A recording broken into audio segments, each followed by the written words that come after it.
Hi students, AP LAWCET 2023 అడ్మిషన్స్కి సంబంధించి ఏదైతే ఈ సెకండ్ ఫేజ్ కౌన్సిలింగ్ ఉందో సో దీనికి సంబంధించినటువంటి వెబ్ ఆప్షన్స్ అయితే మీరు ఈ రోజు నుంచి ఇవ్వచ్చు. సో మనకు నోటిఫికేషన్ ప్రకారం డిసెంబర్ 27 నుంచి డిసెంబర్ 29వ తేదీ వరకు ఓకే. సో ఈ రోజు నుంచి డిసెంబర్ 29వ తేదీ వరకు వెబ్ ఆప్షన్స్ అయితే ఇవ్వచ్చు అని చెప్తున్నారు.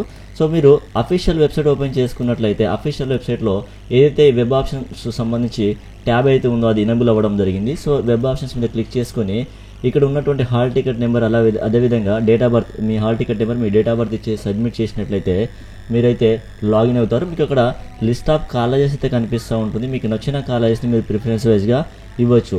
ఓకే, ఈ ఫేజ్ 1 కౌన్సిలింగ్ టైంలో ఎవరికైతే సీట్ రాలేదో అదేవిధంగా నాకు ఏ కాలేజీలో సీట్ వచ్చినా పర్వాలేదు అనుకునే వాళ్ళు మీకు అక్కడ కనిపిస్తున్నటువంటి ఎన్ని కాలేజెస్ అయితే ఉంటాయో అన్ని కాలేజెస్ని మీరు ప్రిఫరెన్స్ వైజ్గా ఇచ్చేయండి. సో దట్ మీకు ఏదో ఒక కాలేజీలో సీట్ రావడానికి అవకాశం అయితే ఉంటుంది. ఇది నా సలహా మాత్రమే, మీరు ఆలోచన చేసుకొని మీరైతే వెబ్ ఆప్షన్స్ అయితే ఇవ్వండి. ఓకే, సో స్టూడెంట్స్ ఈ రోజు నుంచి డిసెంబర్ 27 నుంచి డిసెంబర్ 29వ తేదీ వరకు మీరైతే వెబ్ ఆప్షన్స్ ఇవ్వాల్సి ఉంటుంది. ఫేజ్ 1 కౌన్సిలింగ్ టైంలో ఎవరికైతే సీట్ రాలేదో మీరైతే బాధపడకండి. ఈ ఫేజ్ కౌన్సిలింగ్లో, ఈ సెకండ్ ఫేజ్ కౌన్సిలింగ్లో మీకైతే సీట్ అయితే తప్పకుండా వస్తుంది. ఓకేనా.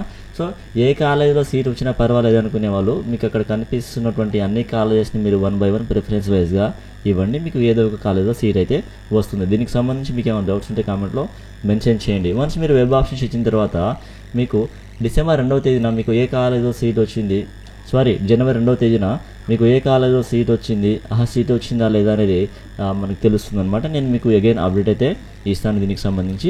ఓకే, సో స్టూడెంట్స్ ఇది అప్డేట్ అయితే. దీనికి సంబంధించి మీకు ఏమైనా డౌట్స్ ఉంటే కామెంట్లో మెన్షన్ చేయండి, నేను మీకు రిప్లై అయితే ఇస్తాను. ఈ వీడియోని తప్పకుండా లైక్ చేయండి. అదేవిధంగా ఇలాంటి మరిన్ని వీడియోస్ కోసం ఛానల్ని సబ్స్క్రైబ్ చేసుకొని సపోర్ట్ చేయండి.